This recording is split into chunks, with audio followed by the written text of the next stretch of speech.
గౌరవనీయులు చూడు కొద్దిగా వాళ్ళు గౌరవనీయులు పవన్ కళ్యాణ్ గారు, గౌరవనీయులు సిద్ధార్థరాజ్ సింగ్ గారు, పత్రికా విలేకరులకు అందరికీ నమస్కారాలు. ఇప్పుడే పవన్ కళ్యాణ్ గారు మీకు సూచనగా చెప్పడం జరిగింది. అయితే దీనిపైన చాలా తరో ఎక్సర్సైజ్ చేశాం. ఒక పక్కన తెలుగుదేశం పార్టీ, జనసేన ఇద్దరు కూడా కూర్చొని తరో ఎక్సర్సైజ్ చేసిన తర్వాత బీజేపీ సూచనలు కూడా కొంతవరకు తీసుకొని మేము ముందుకెళ్లాం. ఎందుకంటే వాళ్ళు అక్కడ ఎన్డీఏ నేషనల్ స్థాయిలో మేనిఫెస్టో ఇచ్చారు, కానీ రాష్ట్ర స్థాయిలో ఎక్కడ కూడా మేనిఫెస్టోతో వాళ్ళు అసోసియేట్ కావడం లేదు. అయితే దీనికి పూర్తి సహకారం అందిస్తారనే ప్రగాఢ విశ్వాసం, అదే మరి నమ్మకం. అందుకే వారు కూడా వ్యక్తిగతంగా వచ్చి ఎండార్స్ చేయడానికి వారు ముందుకు వచ్చారు. కాబట్టి కేంద్ర సహకారం మెండుగా ఉంటుంది, పూర్తిగా ఉంటుంది. అదేవిధంగా ఈ యొక్క మేనిఫెస్టోను అమలు చేసే బాధ్యత జనసేన, తెలుగుదేశం రెండు పార్టీలు తీసుకుంటాం. ఇక్కడికి వచ్చినప్పుడు పోయిన సంవత్సరమే మేము సూపర్ 6 తీసుకొచ్చాం. ఈ సూపర్ 6 లో 6 మేము ప్రధానంగా పెట్టాం. అందులో కూడా మీరు చూస్తే యువత నిర్వీర్యం అయిపోయింది. నేను ఎన్నోసార్లు అన్ని పబ్లిక్ మీటింగ్ మేము ముగ్గురం కూడా అదే మాట్లాడుతూ వచ్చాం. 3 రాజకీయ పార్టీలు కలిశాం. మా కలయిక ప్రజలు గెలవాలి, రాష్ట్రం నిలదొక్కోవాలి, మళ్ళా ప్రజల జీవితాలకు వెలుగు రావాలి. దీని మీదనే 3 పార్టీలు కూడా ఒక మాటలో చెప్పాలంటే ఒక నేషనల్ పార్టీ, అధికారంలో ఉండే పార్టీ, ఇటీవల ప్రజల్లోకి ఎక్కువ తిరిగిన జనసేన, 40 సంవత్సరాలుగా ఉండే తెలుగుదేశం పార్టీ అందరం కూడా అడ్జస్ట్మెంట్ చేసుకుని ఈ రాష్ట్రాన్ని కాపాడుకోవాలి, మళ్లీ తెలుగు జాతికి పూర్వ వైభవం రావాలని ఏకైక ఆకాంక్షతో మేమందరం కలిసి ముందుకు వచ్చాం. అందుకనే సూపర్ 6 మీరు చూసినప్పుడు ఒక 6 పాయింట్లని యువతకు 20 లక్షల ఉద్యోగాలు, 3,000 రూపాయల నిరుద్యోగ భృతి. యువత నిర్వీర్యం అయిపోయింది. మళ్లీ అలాంటి యువతకి కాన్ఫిడెన్స్ ఇవ్వాల్సిన అవసరం ఉంది ఉద్దేశంతో ఈ కార్యక్రమాన్ని తీసుకున్నాం. అదే మాదిరిగా భవిష్యత్ అంతా కూడా హ్యూమన్ రిసోర్స్ డెవలప్మెంట్ పైన ఆధారపడుతుంది. స్కూల్కి వెళ్లే ప్రతి ఒక్క విద్యార్థికి 15,000 రూపాయలు తల్లికి వందనం కింద. ఇది కాకుండా ప్రతి ఒక్క మహిళకి 1,500 రూపాయలు నెలకివ్వడం. దీనివల్ల సంవత్సరానికి 18,000 వస్తుంది. 5 ఏళ్లలో 90,000 రూపాయలు ఈ ఒక్క కార్యక్రమం ద్వారా ప్రతి మహిళకు చేరే పరిస్థితి వస్తుంది. ప్రతి ఇంటికి ఏడాదికి 3 గ్యాస్ సిలిండర్లు. ధరలు పెరిగాయి. నిత్యావసర వస్తువుల ధరలైతే ఆకాశాన్నంటే పరిస్థితి వచ్చింది. పేదవాళ్లు గ్యాస్ కూడా ఉపయోగించే పరిస్థితులు లేరు కాబట్టి దీన్ని ఇవ్వడం జరిగింది. ఉచిత ప్రయాణ సౌకర్యం. దీనివల్ల మొబిలిటీ మహిళల్లో ఎక్కువ ఉంటుంది. ఉద్యోగాలు చేయాలన్నా, వ్యాపారాలు చేయాలన్నా, బయట పోయి రావాలన్నా చాలా సులభంగా ఉంటుంది. అందుకే ఈ కార్యక్రమం తీసుకొచ్చాం. దీనికి తోడుగా షణ్ముగ వ్యూహం ఇది యాడ్ చేశాం. అందులో కూడా చూస్తే మీరు చూస్తే ఇంటింటికి రక్షిత మంచినీరు, కొళాయి ద్వారా నీళ్లు ఇవ్వడం. రెండోది రాష్ట్ర వ్యాప్తంగా స్కిల్ సెన్సస్. ఇది first of it's kind in the country. ఇంతవరకు కులగణన చేశాం. రిలీజియన్ గా ఏ కమ్యూనిటీ ఎంతున్నారు, ఏ రిలీజియన్ ఎంత ఉందంటారో చేశాం. ఫస్ట్ టైం స్కిల్ గణన చేయడం. అంటే స్కిల్ ఎవరికి ఎలాంటి స్కిల్స్ ఉన్నాయి, ఎలాంటి స్కిల్స్ సమాజంలో మెరుగైన అవకాశాలుంటాయి, ప్రపంచంలో ఎలాంటి డెవలప్మెంట్ జరుగుతాయి, ఎలాంటి స్కిల్స్ మన యువతకు గాని అందరికి గాని ఇవ్వగలిగితే ప్రొడక్టివిటీ పెరుగుతుంది అనే దానిపైన మెయిన్ గా ఫోకస్ చేయడం కోసం దీన్ని పెట్టుకోవడం జరిగింది. ఇంకొక పక్క చిన్న మధ్య తరహా పరిశ్రమలకి, అంకుర సంస్థలకి ప్రాజెక్టు వ్యయంలో గరిష్టంగా 10 లక్షల రూపాయల సబ్సిడీ ఇవ్వడం. ఇది కాకుండా ఇంకొక పక్కన చూస్తే ఎన్డీఏ ప్రభుత్వం తెచ్చిన 10% ఈడబ్ల్యూఎస్ రిజర్వేషన్స్ అమలు చేస్తాం. అది economically middle class all OCs ఎవరైతే ఉన్నారో వాళ్ళల్లో 10% ఈడబ్ల్యూఎస్ రిజర్వేషన్స్ పెట్టి అందులో కూడా ఎకనామికలీ బ్యాక్వర్డ్ కి రిజర్వ్ చేసి విద్యా ఉద్యోగాల్లో ప్రాధాన్యత ఇస్తాం. ప్రజాదాని అమరావతిని మళ్లా కొనసాగించి ఉపాధి ఉద్యోగ అవకాశాలన్నీ కల్పిస్తాం. ఇది కాకుండా ఇంకొక పక్కన మీరు చూస్తే యువత కోసం చాలా స్పష్టమైన ఒక మేనిఫెస్టో తీసుకొస్తున్నాం.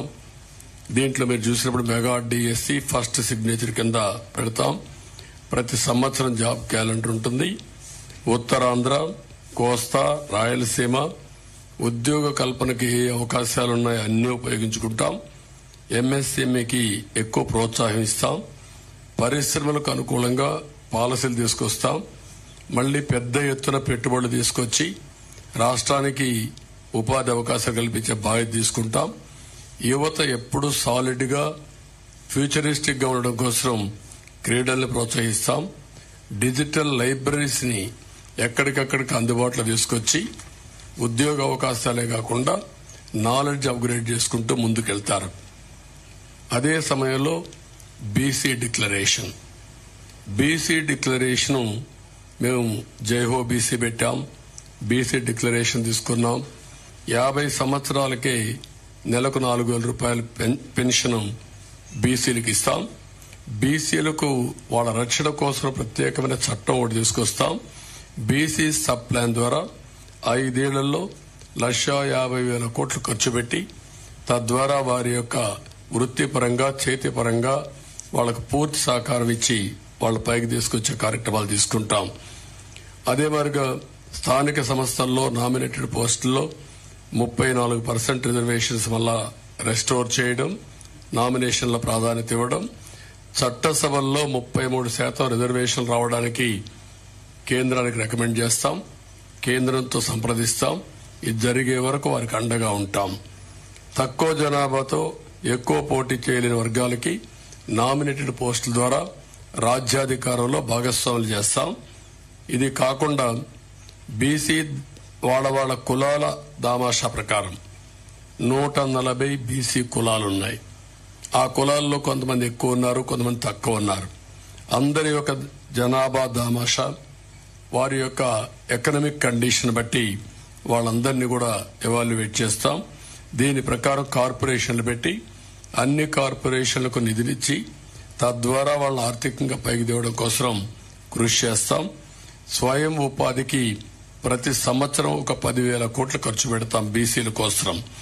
ఇంకొక పక్క ఆదరణ కింద ఒక 5,000 కోట్లు ఖర్చు పెట్టి ఆధునిక పనిముట్లు అప్పజెప్పి వాళ్ళ యొక్క వృత్తిపరంగా చేసుకునే పనుల్లో ఆదాయాన్ని పెంచడం కోసం ముందుకు పోతాం. ఒక్కొక్క కులంలో వారసత్వంగా కొన్ని వృత్తులు వస్తూ ఉంటాయి. ఈ రోజు యాదవులు ఉన్నారు. యాదవులు ఎప్పుడు కూడా పాడి పరిశ్రమ పైన ఎక్కువ ఆధారపడతారు. అందుకే ఈసారి పాడి పరిశ్రమకు కూడా ఇన్సూరెన్స్ పెట్టి అన్ని ఆవులు గాని గేదెలు గాని వీటికన్నిటికి ఇన్సూరెన్స్ పెట్టి ఎక్కువ రుణాలు ఇచ్చి ఆధునీకరణలో వాళ్ళను కూడా ఇన్వాల్వ్ చేసి వాళ్ళు డెవలప్ చేస్తాం. అదే మరి కురబ కులస్తులను చూస్తే గొర్రెల పెంపకంలో కూడా వాళ్ళు ఉంటారు. ఈరోజు అత్యాధునిక ప్రమాణాలతో మనం డెవలప్ చేసే అవకాశాలున్నాయి. అలాంటి పరిస్థితుల్లో వారికి ఇది వృత్తిపరంగా వారిని ఎంపవర్ చేస్తాం. చేనేత పరిశ్రమకి ఎవరైతే బాగా ఇబ్బందుల్లో ఉన్నారో అలాంటి వారందరికీ పవర్ లూమ్స్ కు 500 యూనిట్లు, హ్యాండ్లూమ్కు 200 యూనిట్లు ఉచితంగా కరెంట్ ఇస్తాం. 24,000 రూపాయలు సంవత్సరానికి వాళ్ళకి ఇచ్చే బాధ్యత తీసుకుంటాం. ప్రతి కుటుంబానికి కూడా ఒక 24,000 రూపాయలు ఇచ్చి వాళ్ళని ఆదుకుంటాం. ఇవి కాకుండా ఈరోజు నాయీ బ్రాహ్మణులకి వాళ్ళ గౌరవ వేతనం దేవాలయాల్లో పనిచేసే అందరికీ 25,000 రూపాయలు గౌరవ వేతనం ఇప్పిస్తాం. షాపులకు 200 యూనిట్లు కరెంటు ఉచితంగా ఇస్తాం. గీత కార్మికులకి మద్యం షాపుల్లో 10% రిజర్వేషన్లు పెడతాం. వడ్డరికి క్వారీల్లో 15% రిజర్వేషన్లు పెడతాం. రాయల్టీ, సీనరీ ఛార్జీల్లో మినహాయింపిస్తాం. ఇది కాకుండా రజక, దోబిఘాట్ల నిర్మాణానికి ప్రోత్సాహాలు ఇస్తాం. అదే మరి దోబిఘాట్ల కోసం పవర్ కూడా 200 యూనిట్లు ఉచితంగా ఇచ్చి వాళ్ళని ఆదుకుంటాం. మత్స్యకారులు ఎవరైతే ఉన్నారో విరామ సమయంలో వేటకు పోలేని సమయంలో 20,000 రూపాయల ఆర్థిక సహాయం చేసి 217 జీవోని రద్దు చేస్తాం. వారిని అన్ని విధాలా ఆదుకోవడానికి బోట్ల మరమ్మతులు గాని కొత్త బోట్లు కొనియడం గాని ఇవన్నీ చేస్తాం. ఎక్కడికక్కడ ఏవైతే చిన్న చిన్న పోర్ట్స్ ఇవన్నీ ఉన్నాయో దానికి కూడా ప్రాధాన్యత ఇచ్చి వారిని ఆదుకోవడం కోసం ముందుకెళ్తాం. స్వర్ణకారుల అభివృద్ధి కోసం కొత్తగా ఒక కార్పొరేషన్ పెడతాం. వారిని కూడా ఆదుకుంటాం. ఎవరైతే ఈ ప్రభుత్వంలో అతి దారుణంగా తోట చంద్రయ్య, అమర్నాథ్ గౌడ్, జల్లయ్య యాదవ్, పాల సుబ్బారావు ఇలాంటి వ్యక్తులను అతి క్రూరంగా చంపేశారు, ఆ కేసులన్నీ రీఓపెన్ చేస్తాం. తప్పకుండా కఠినంగా యాక్షన్ చేసి వాళ్ళందరిపైన కఠిన చర్యలు తీసుకుని వాళ్ళ ఆత్మకు శాంతి కలిగే విధంగా బీసీల కోసం మేము పనిచేస్తాం. ఇంకొక పక్క మహిళలున్నారు. నేను ముందే సూపర్ 6 లో 4 కార్యక్రమాలు మహిళలకే ఇచ్చాం. అదే సమయంలో డాక్రా సంఘాలకి ఎంపవర్ చేయడం కోసం 10 లక్షల రూపాయల వరకు రుణాలిచ్చి వడ్డీ లేని రుణాలిచ్చి వాళ్ళని ఆదుకుంటాం. అదే సమయంలో ఈ రోజు జరిగే విధానం చూస్తే 10 రూపాయలు ఇచ్చి సంపద సృష్టిస్తా ఉంది. అదేవిధంగా పవన్ కళ్యాణ్ గారు కూడా సంపద సృష్టించి ఆ సంపద పేదవాళ్ళకి చేర్చాలనేది ఆయన ఆలోచన. ఈ 3 పార్టీలు కూడా కలిసి సంపద సృష్టిస్తాం, ఆదాయాన్ని పెంచుతాం, పెంచిన ఆదాయాన్ని మళ్లీ పేద ప్రజలకు అందజేస్తాం. అదే సమయంలో హ్యాండ్ హోల్డింగ్ చేసి మనం ఇచ్చిన డబ్బులతో ఎక్కువ ఆదాయాన్ని సంపాదించుకునే మార్గం కూడా చూపిస్తాం. మా సిద్ధాంతం చేపనివ్వడమే కాదు, చేపలు పట్టేది కూడా నేర్పించాలని, దానికి కావలసినటువంటి స్కిల్స్ గాని వసతులు గాని ఏర్పాటు చేసి వారిని పైకి తేవాలనేది మా ఆలోచన. దానికోసమే ఈరోజు P4 ఉంది. చాలా మంది గుర్తుపెట్టుకోవాలి. ఈరోజు ఎకనామిక్ రిఫార్మ్స్ లో P3 అంటే పబ్లిక్ ప్రైవేట్ పార్ట్నర్షిప్ తో రోడ్లు వచ్చాయి, ఎయిర్పోర్ట్లు వచ్చాయి, పోర్ట్లు వచ్చాయి, టెలికమ్యూనికేషన్ వచ్చింది, పవర్ వచ్చింది. దీనివల్ల సంపద వచ్చింది, పోటీ పెరిగింది, సమర్థత పెరిగింది. అదే సమయంలో ఈరోజు మా ఆలోచన భవిష్యత్తులో P4 అంటే పబ్లిక్ ప్రైవేట్ పీపుల్స్ పార్ట్నర్షిప్.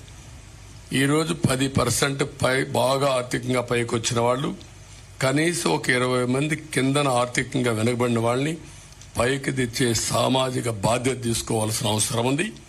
ఇది జరగాలి. అందుకే ఏ పని చేసినా పేదవారి కోసం చేయాలనుకుంటున్నాం. దీనికి ప్రత్యేకమైన శ్రద్ధ పెట్టాం. పేదరిక నిర్మూలన అసాధ్యం కాదు. ఈ టెక్నాలజీ పెద్ద హ్యాండీగా ఉంది మనకు. నాలెడ్జ్ ఎకానమీ సాధ్యం. ఇది చేయడం కోసం అందుకే మేము తీసుకున్నది కూడా మీరు చూస్తే కాంప్రహెన్సివ్ గా తీసుకున్నాం. ఇక్కడ కూడా మీరు గుర్తుపెట్టుకోవాల్సింది 2047 చాలా మందికి అనుమానం ఉంది. ఎట్లా చేస్తారని చెప్పి మాట్లాడుతున్నారు మా క్రిటిక్స్ అందరూ. సంపద సృష్టించడం తెలిసిన పార్టీ తెలుగుదేశం పార్టీ. ఆ సంపద సృష్టి కూడా ఆటోమేటిక్ గా ఏదైతే ఉందో ఒక ఎకో సిస్టమ్ క్రియేట్ చేస్తే డెస్ట్రాయ్ చేయకపోతే కంటిన్యూగా ముందుకు పోయే పరిస్థితి వస్తుంది.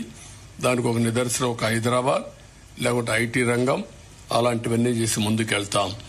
అదే సమయంలో అంగన్వాడీ కార్యకర్తలను ఆదుకుంటాం.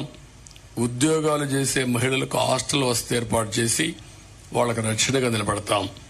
ఇంకొక పక్కన కొంతమంది గర్ల్స్ మధ్యలో చదువు ఆపేసి మళ్లీ వాళ్ళు కంటిన్యూ చేయాలి అనే ఆలోచన ఉంది. అలాంటి వారికి కలలకు రెక్కలనే పథకం కింద ఇంట్రెస్ట్ ఫ్రీ లోన్ ఎంతైనా కానీ ఇచ్చి వాళ్ళని పైకి తీసుకొచ్చే బాధ్యత, వాళ్ళు సెటిల్ అయిన తర్వాత ఆ డబ్బులు తిరిగి కట్టే బాధ్యత, అది కూడా వడ్డీ లేకుండా కట్టే బాధ్యత తీసుకొస్తాం. పండుగ కానుకలు, పెళ్లి కానుకలు నేను కొన్ని దీంట్లో పెట్టకపోయినా అన్నా క్యాంటీన్ ఇవన్నీ కూడా పునరుద్ధరిస్తాం. మళ్లీ పేదవాళ్లకు అండగా ఉంటాం. ఈ ప్రభుత్వంలో ఉద్యోగస్తులు చాలా నష్టపోయారు. వ్యవస్థ చిన్నాభిన్నం అయిపోయింది. వ్యక్తులు కూడా ఆ ఉద్యోగాలను చేసే వాళ్ళందరూ వ్యవస్థలు డిస్ట్రాయ్ అయినాయి, వ్యవస్థలు నిర్వీర్యం అయిపోయినాయి. నిధులు లేకుండా ఒక పక్క, భయపెట్టే ఒక పక్క, అస్తవ్యస్తమైనటువంటి విధానాలు వీటన్నిటిలో దెబ్బతిన్నారు. రెండోది వాళ్ళు కూడా చాలా నిరాశ నిస్పృహల మధ్యలో ఉన్నారు. ఒక మాటలో చెప్పాలంటే సమాజం మొత్తం దెబ్బతిన్నప్పటికీ ఉద్యోగస్తులైతే నిర్వీర్యమైపోయారు. వారి నమ్మకాన్ని కోల్పోయే పరిస్థితికి వచ్చారు.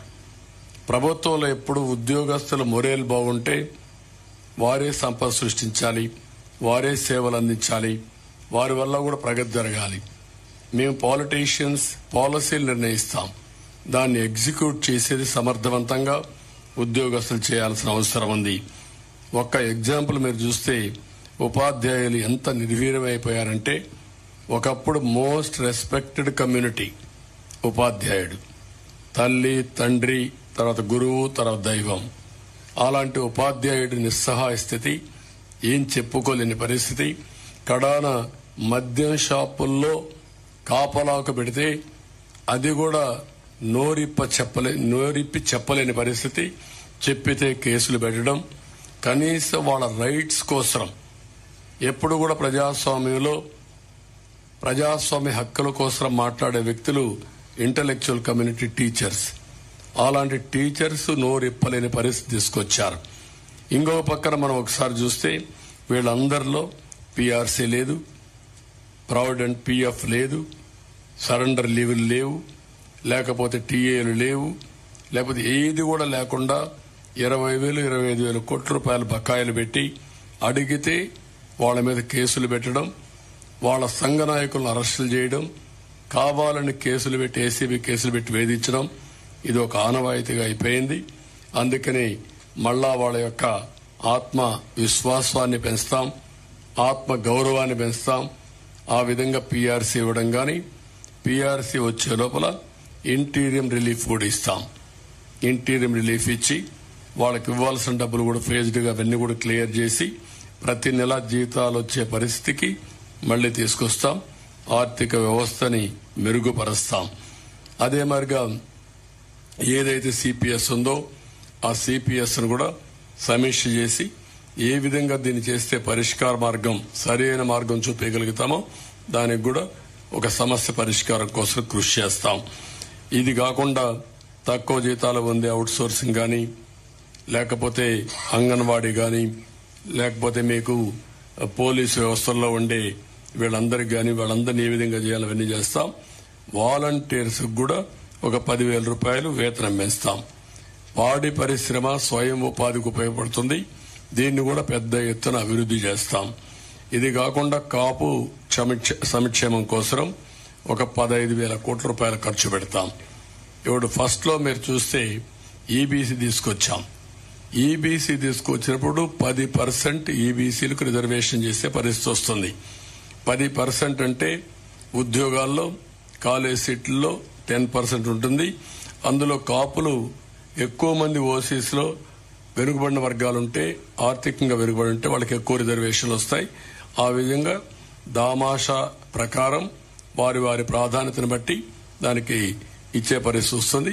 అవసరమైతే 5 ఏళ్లకు ఒకసారి సమీక్ష చేసుకుంటాం, ఎకనామిక్ సర్వే చేపిస్తాం. ఆ సర్వే ప్రకారం ముందుకు పోతాం. ఇక్కడికి వచ్చినప్పుడు కాపు యువతకి మహిళలకి నైపుణ్యాభివృద్ధి స్వయం ఉపాధికి ఎక్కువ ప్రాధాన్యత ఇస్తాం. కాపు భవనాలు కూడా కట్టి వారిని ఆదుకుంటాం. అదే సమయంలో ఆర్యవైశ్య సంక్షేమం కోసం ముందుకు పోతాం. క్షత్రియ సంక్షేమం, అగ్రవర్ణాల్లో ఉండే ఇతర పేదలకు కూడా న్యాయం చేయడం, ఇవి చేస్తూనే ఈరోజు ప్రత్యేక కార్పొరేషన్ ఏర్పాటు చేసి ఎక్కడికెక్కడ ఇవన్నీ ముందుకు తీసుకుపోతాం. ఇంకొక పక్క పెన్షన్ కూడా మొన్నే అనౌన్స్ చేశాం. 4,000 రూపాయలు పెన్షన్ ఇస్తున్నాం. అది కూడా ఏప్రిల్ నుంచి ఇస్తాం. పెంచిన పింఛను ఏప్రిల్ నుంచి ఇచ్చి, ఇంకొక పక్కన వికలాంగులకి దివ్యాంగులకి 6,000 రూపాయలు ఇస్తాం. వైకల్పానికి పూర్తిగా అంటే 2 కాళ్లు చేతులు లేకుండా అవస్థపడే వాళ్ళకి 15,000 రూపాయలు ఇస్తాం. కిడ్నీ, తలసేమియా వంటి దీర్ఘ వ్యాధులు ఉండే వాళ్ళకి 10,000 రూపాయలు పింఛన్ ఇస్తున్నాం. ఇది కాకుండా 2 సెంట్లు ఇంటి జాగా గ్రామీణ పట్టణ ప్రాంతాల్లో, గ్రామాల్లో 3 సెంట్లు ఇస్తాం. ఇవి కాకుండా మీరు ఒకసారి చూస్తే ఇప్పటికే మంజూరైన పట్టాలకు ఇళ్లు కట్టిస్తాం. ఎవ్వరికి ఇంటి జాగాలు క్యాన్సిల్ చేయం. అదే సమయంలో అక్కడే ఇళ్లు కట్టించే పరిస్థితి తీసుకొస్తాం. ఇళ్లు లేని ప్రతి ఒక్కరి టిట్కో ఇళ్లు ఇమీడియట్ గా హ్యాండ్ ఓవర్ చేస్తాం. ఇవి కాకుండా అందరికి ఇళ్లు కట్టించే పరిస్థితి తీసుకొస్తాం. ఎస్సీ ఎస్టీ సంక్షేమానికి కట్టుబడి ఉన్నాం.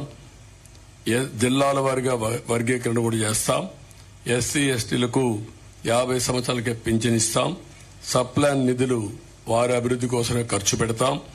ఏజెన్సీలో ఆదివాసీ ఉపాధ్యాయులు నియామకం చేస్తాం. జీవో నెంబర్ 3 మళ్లీ రివైవ్ చేస్తాం. ఎస్సీ ఎస్టీ సంక్షేమ పథకాలన్నీ తీసుకొచ్చి ఎస్సీలపైన దాడులు చేసిన వారందరిపైన కఠిన చర్యలు తీసుకుని వారిలో ఒక నమ్మకాన్ని క్రియేట్ చేస్తాం. ఎస్సీ ఎస్టీ బ్యాక్లాగ్ పోస్టులు కూడా పూర్తి చేస్తాం. ముస్లిం మైనారిటీ సంక్షేమం కోసం వాళ్లకు కూడా 50 ఏళ్లకే పెన్షన్ ఇవ్వడం, ఈద్గాలు, కబరిస్తాన్లు ఇవన్నీ కూడా స్థలాలు కేటాయించడం, విజయవాడ సమీపంలో ఆజ్ హౌస్ కట్టడం, నూర్ బాసా కార్పొరేషన్ కి ఏటా ఒక 100 కోట్ల రూపాయలు కేటాయించడం, మైనారిటీ ఫైనాన్స్ కార్పొరేషన్ ద్వారా 5 లక్షల వరకు వడ్డీ లేని రుణాలు ఇవ్వడం, ఇమాం మౌజంలకి 10,000 రూపాయలు 10,000, 5,000 గౌరవ వేతనాలు ఇవ్వడం, అర్హత ఉన్న ఇమాములకి ప్రభుత్వ ఖాజీలుగా నియమించడం, మసీదుల నిర్వహణకు ప్రతి నెల 5,000 రూపాయల ఆర్థిక సహాయం, ఆజ్ యాత్రకు పోయే ఒక్కొక్క ముస్లింకి 1,00,000 రూపాయల ఆర్థిక సహాయం చేయడం చేస్తాం. క్రిస్టియన్ సంక్షేమానికి కట్టుబడి ఉన్నాం. వారికి కూడా ఏమేమి ఉన్నవన్నీ చేస్తాం. అదే సమయంలో వ్యవసాయం 9 అవర్స్ అన్ఇంటరప్టెడ్ కరెంట్ ఇస్తాం. సోలార్ పంప్ సెట్స్ అన్ని ఫ్రీగా పెట్టించి తద్వారా వాళ్ళు ఉత్పత్తి చేసుకున్న కరెంటు వాళ్ళు వాడుకుని మిగిలిన కరెంటు గ్రిడ్కి ఇచ్చే ఏర్పాటు చేస్తాం. అంటే ప్రతి ఒక్క పంప్ సెట్ వాళ్లకు సోలార్ ఇస్తాం. సోలార్ ఇచ్చిన తర్వాత వాడు వాడుకోవచ్చు. వాడుకోగా మిగిలిన కరెంటు గ్రిడ్కి ఇస్తే డబ్బులు ఇచ్చే ఏర్పాటు చేస్తాం. కేంద్ర ప్రభుత్వం ఇచ్చినటువంటి రూప్ టాప్ సోలార్ ఎనర్జీ కూడా ఇంటిగ్రేట్ చేస్తాం. అక్కడ కూడా వాళ్ళ ఇండ్లకు వాడుకొని మిగిలిన కరెంట్ ఇవ్వచ్చు. ఒక్కొక్కసారి వాళ్ళకు అవసరమైతే మళ్ళా గ్రిడ్ నుంచి డ్రా చేసుకోవచ్చు. 2 విధాలుగా. అంటే ఒకసారి ఎండలున్నప్పుడే సోలార్ వస్తుంది, వర్షాలు వచ్చినప్పుడు రాలేకపోవచ్చు. అలాంటప్పుడు గ్రిడ్ నుంచి ఇస్తాం. అలాంటి వస్తువుని ఏర్పాటు చేసి ఏ ఊరికి ఆ ఊరు కరెంట్ ఉత్పత్తిలో డీసెంట్రలైజేషన్ ఆఫ్ పవర్ జనరేషన్ కి ముందుకు పోతాం. అంటే ఒక్కొక్క ఊర్లో చేస్తాం. ఒక సబ్ స్టేషన్ యూనిట్ తీసుకుంటాం. సర్ప్లస్ డెఫిసిట్ అక్కడే మేనేజ్ చేస్తాం.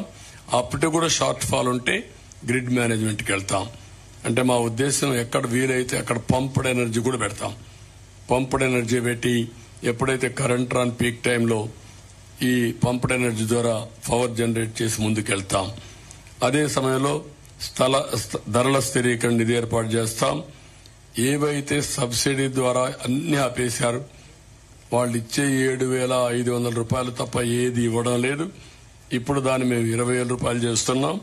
ఇది కాకుండా మళ్లీ ఏవైతే యంత్రాలు గాని ఇవన్నీ కూడా ఏమేం చేయాలో అవన్నీ చేస్తాం. కౌలు రైతులకు గుర్తింపు కార్డులు ఇస్తాం. ఇంకొక పక్క ప్రతి పార్లమెంట్ లో 1,000 ఎకరాలు ఏవైతే ZBNF ఉందో సేంద్రియ వ్యవసాయం ఒక మోడల్ ఫార్మ్స్ తయారు చేస్తాం. దీన్ని ఇంకా బాగా విస్తరించి ఒక ఆదర్శంగా ముందుకు తీసుకెళ్తాం. ఎక్కడికక్కడ గిడ్డంగులు, కోల్డ్ స్టోరేజ్ ఇవన్నీ ఇంప్రూవ్ చేస్తాం. డ్రిప్ ఇరిగేషన్ 90% సబ్సిడీ ఇస్తాం. ఇది కాకుండా సెరికల్చర్ రైతులను ఆదుకుంటాం.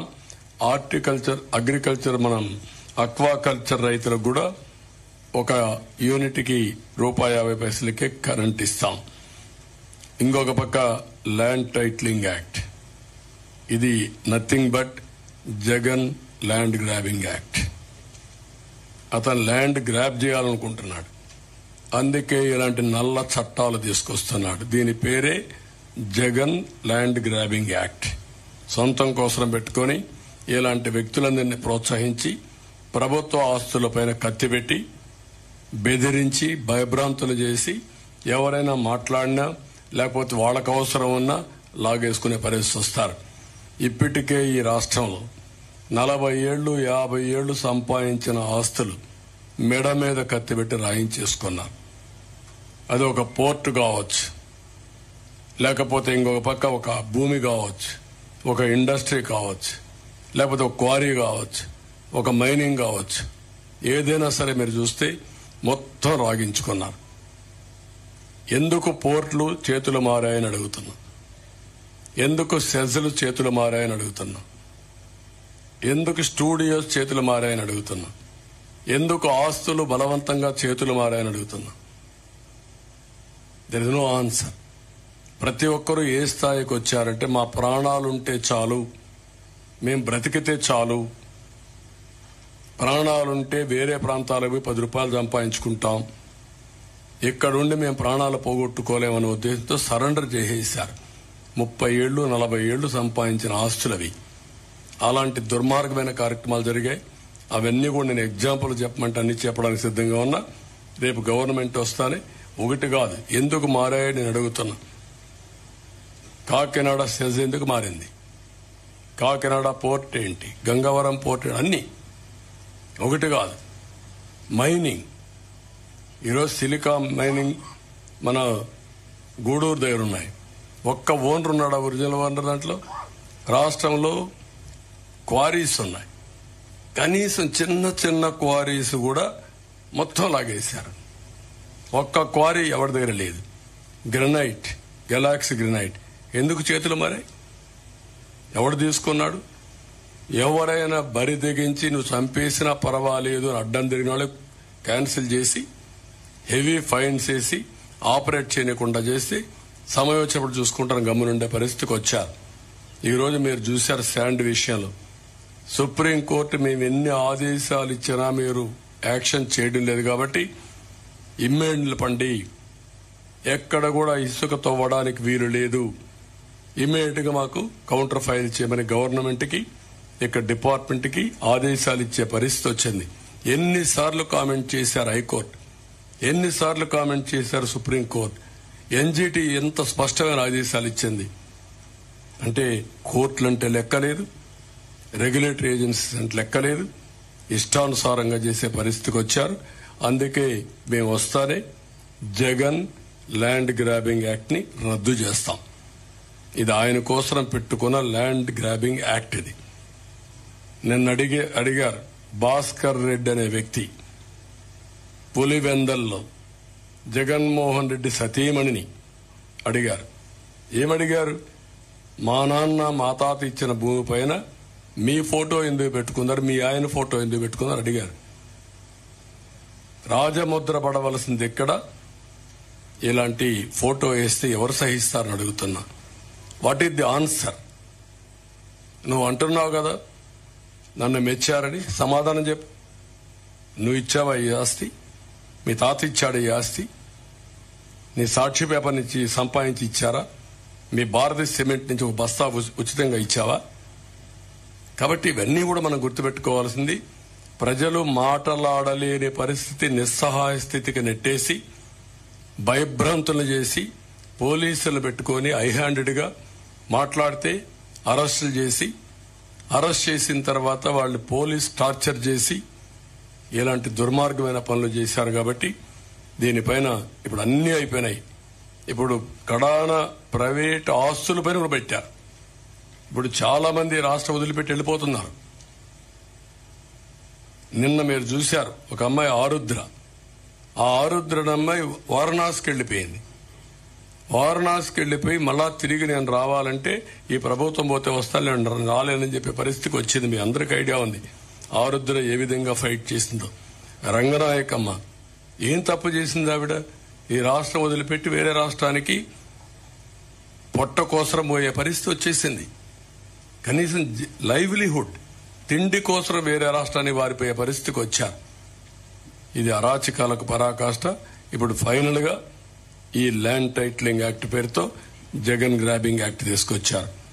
సాగునీటి ప్రాజెక్టులు అన్నిటికల్లా చాలా పెద్ద సమస్య ఉంది. ఈరోజు గుక్కడి నీళ్లు లేవు, తాగడానికి నీళ్లు లేవు, సాగునీరు లేదు. నీళ్లన్నీ మిస్ మేనేజ్మెంట్ అయినాయి, సముద్రంలోకి వెళ్లిపోయినాయి, ప్రాజెక్టులు ఏది పూర్తి కాలేదు. Irrigation management advance. గత కొన్ని సంవత్సరాలుగా ఈ మేనిఫెస్టో ప్రజల